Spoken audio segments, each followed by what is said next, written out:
Took a dramatic turn in April when Iraqi forces, making good use of air power, artillery, and tactical surprise, recaptured the Far Peninsula.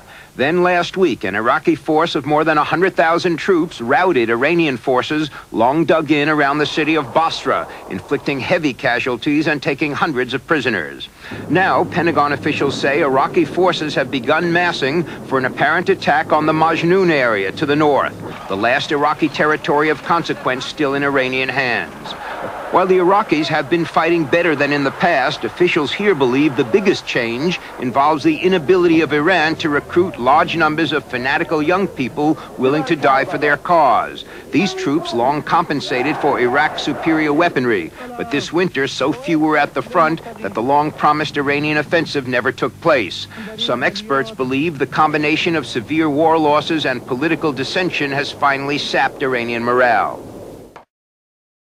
Hussein has good reason to celebrate. His men have now won back all the territory they lost on the southern war front during nearly 8 years of war, and the Iranians are well and truly on the defensive, having suffered a series of major setbacks in the past 3 months, losing first the Far Peninsula in the south, then the town of Mehran in the central sector, and now the Majnoon Islands.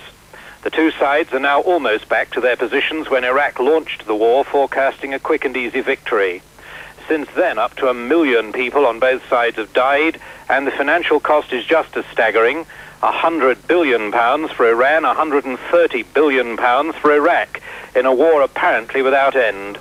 Following a series of major setbacks, Ali Akbar Rafsanjani, Speaker of Iran's parliament, was appointed military commander earlier this month and promised his war-weary people fresh victories, promises that appear rather hollow after the weekend defeat.